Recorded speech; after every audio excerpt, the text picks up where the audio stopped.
Salam dəyərli müəllimlər, hər vaxtınız xeyirli olsun. Mən Əliyava Sevinç. Bugün mən sizə 9-cu sinif texnologiya kitabından 4-cü mövzumuz olan detalların hərəkətli və hərəkətsiz birləşmələri mövzusu haqqında geniş məlumat verəcəm.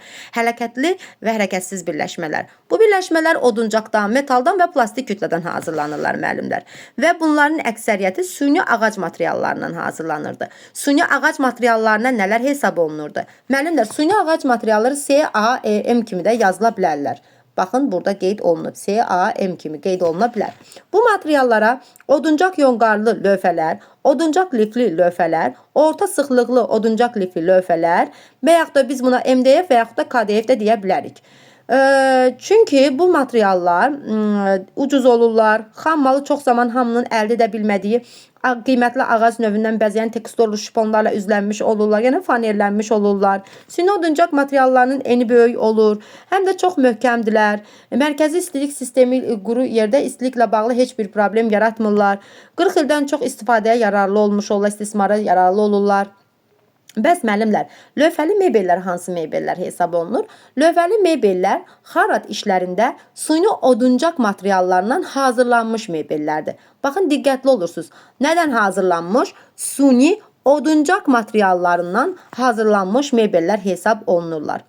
Mebellərin quraşdırılması zamanı da hərəkətli və hərəkətsiz birləşmələrdən istifadə olunur. Hərəkətli birləşmələrin bilir ki, vəziyyəti dəyişir hər zaman, amma hərəkətsiz birləşmələrin vəziyyəti heç zaman dəyişmir. Yəni nisbi yer dəyişməsi olmur. Hərəkətsiz birləşmələr özləri də iki növə bölünür. Sökülə bilən, sökülə bilməyən. Biz indi sökülə bilən və sökülə bilməyən birləşmələr haqqında keçəcəyik. Süni oduncaq materiallarının hərəkətsiz birləşmələri hansılardır? Baxaq. Şuruplarla birləşmə, vintlərlə birləşmə, sonra müəllimlər esentrik bərkitmə, şkantlarla birləşmə, bir də mebel kütlüyü. Bir də var müəllimlər hərəkətli birləşmələr. Hərəkətli birləşmələrə isə çaşqa hancama ilə mebel kronşteynerləri, hancamalı mebel kronşteynerləri aid edilir. İlk öncə şuruplarla birləşmədən danışacağıq. Müəllimlər, şuruplarla birləşmə sökülə bilməyən birləşmələrə sökülə bilən birləşmələrə aid edilir. Bu birləşmələr ən etibarlı və ən sadə birləşmə hesab olunurlar. Bu birləşmələr, şuruplarla birləşmə, deməli şurup özü nədən ibarətdir? Şurup başlıq, vid şəkilli mil, bir də uc hissədən ibarətdir. Və müəllimlər, qeyd etmək istəyirəm ki, başlıqlarının formasına görə yarım dairəvi, gizli və yarım gizli olurlar. Bunlardan da ən çox istifadə olunan isə gizli şuruplar hesab olunurlar. Ümumiyyətlə, OYL-dən olan detalları birləşdirmək üçün biz oduncaqda istifadə olunan şuruplardan fərqli olaraq özünə yif kəsən şuruplardan, öz oxu boyunda səlis fırlana bilən, səlif olan sərində yif keçə bilən deməli şuruplardan istifadə edirdik ki, bu şuruplar da burada qeyd olunmuşdu.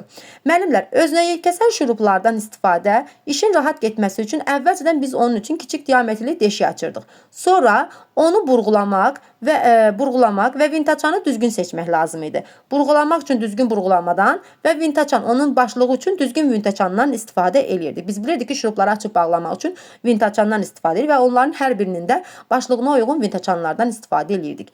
Biz bu zaman güclü birləşmələrin etibarlılıq dərəcəsini artırmaq üçün birləşdirici furniturlardan da istifadə edirdik.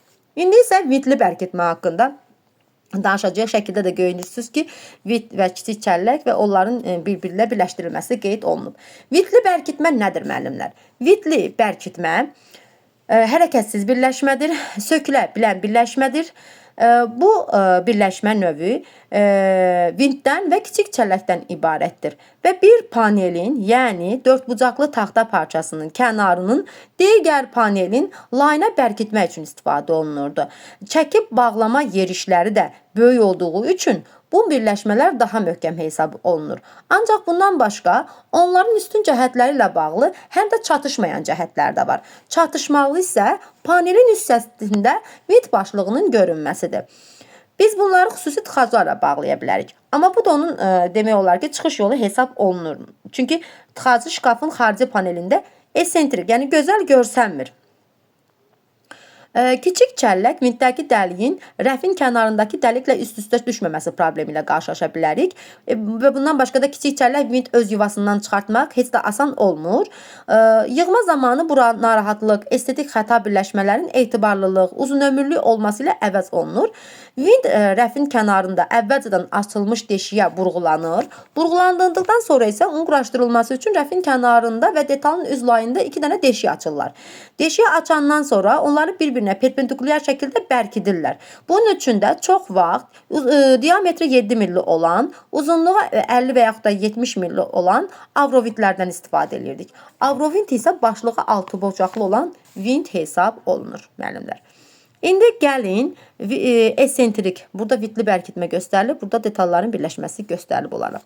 Esentrik bərkitmə nədir, müəllimlər? Esentrik bərkitmə haqqında danışacağıq. Hərəkətsiz furnurtur, sökülə bilən birləşmədir.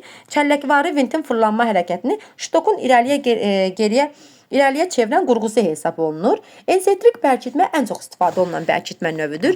Çünki bütün keyfiyyətli mebellərdə esentrik bərkitmə vasitəsilə yığılırdı. İşlənmə prinsipi belədir. Nə edir? Bir panelin kənarını birləşəcək detalın layına esentrik şəkildə bərkitmə ştokunu vurub taxırdıq. Taxandan sonra ştok da panelin kənarında keçərək esentrik çəlləyə bərkidilirdi. Sonda esentrik çəlləyi fırladaraq da ştoku özünə çəkirdi. Həmişə müəllimlər bu odunca şkantlarla birlikdə istifadə olunur. Çünki şkant birləşmə qovşağında əlavə sərtlik verirdi və detalların bir-birinə nisbətən dəqiq yerləşməsinə maneə yaradırdı. Yerdəyişmə olmurdu burada. Müəllimlər, bunlar demək olar ki, dəfələrlə sökülüb yığıla bilirlər. Diametrləri 12-15 mm istehsal olunurlar. Onun deməli yan paneldən nəzərə çarpmaması üçün də onun rəngində olan tıxaclardan istifadə edirdilər. Çatışmazlığı isə özbaşına dönməsi baş verəndə bərkitmə zəifləyirdi. Bunun üçün də nə edirdilər? İstehsalçılar onun fırlanmasının əksi istiqamətində baxan və ilişməni artıran dişlər nəzərdə tuturdular onun içərisində. Və bu bərkitmədən o yerlərdən olan, oduncaq yonqalı liflərdən olan ləflərin bir-birinə bərkidilməsi zamanı da istifadə eləyirdik. Gəldik şkantlarla birləşmə. Müəllimlər, şkantlarla birləşmə hərəkətsizdir və sökülməyən birləşmələr hesab olunurlar. Gövdəli mebel detallarının birləşdirilməsi üçün də bərkidici məmulat hesab olunurdu. Oduncaqdan, yəni təbii oduncaqdan və plastik kütlədən hazırlanmış silindrik formalı çüy hesab olunurdu. Və şkantlar müxtəlif uzunluqlarda, müxtəlif diametrlərdə olurdular. Baxın, burada da qeyd olunub. Fransız dilindən tərcümədə yumru taxma zvana deməkdir, müəllimlər. Biz bunu da 6-cı sinifdə keçmişdik. Oduncaq detalların hətta birləşməsində də istifadə olunurdu. Yəni mebellərdə biz onu taxta çəkiclə vururduq. O zaman ora bərkidirdik, müəllimlər.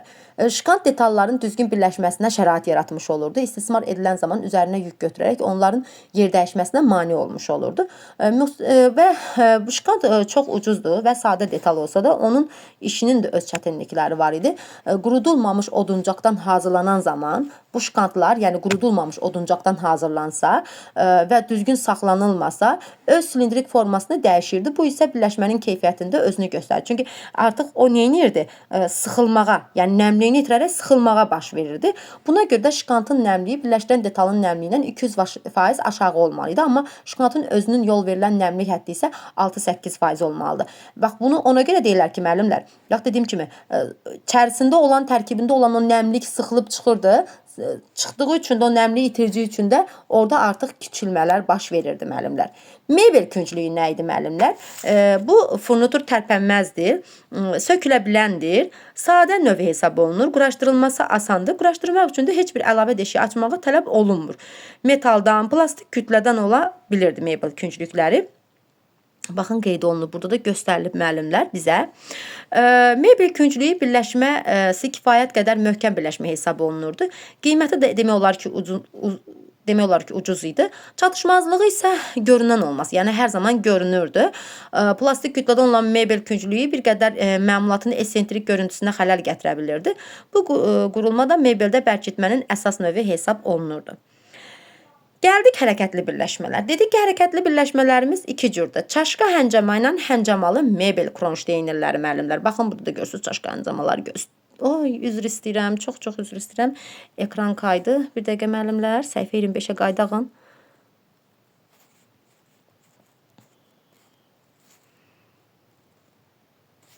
39'dayıq. Çox üzr istəyirəm. Bir dəqiqə. Ekran kayması baş verdiği için biz ekranımızı itirdik. Səbirli olun, bir dəqiqə çatmışıq. Buradaydıq. Çaşqa həncama nə idi müəllimlər?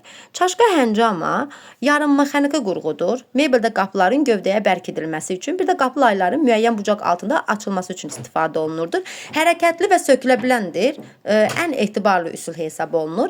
Həncamalı mebel kronşteyn isə yuxarı və aşağı açılan qapılar üçün xüsusi qaldırıcı mexanizmlər nəzərdə tutulur ki, bunlar da baxın burada görürsüz. Bax bunlardır. Bunlardır müəllimlər. Biz bunu müəllimlər, nənələrimizin, babalarımızın mebellərində gördüyü üst şkaflarda biz buna bar adlandırırdıq. Müəllimlər, bar üçün həncamalı kronşteynlər, bax görürsüz, sağ-sol barlar üçün, qaz dirəkləri olan həncamalardır. Söküləndilər, hərəkətlidirlər. Bir də müəllimlər, plastik kütlədən olan həncamalar da qısa olurlar, kövrək olurlar. Açılan zamanda öz gedişatının rəvanlığını çox tez itirə bilirlər.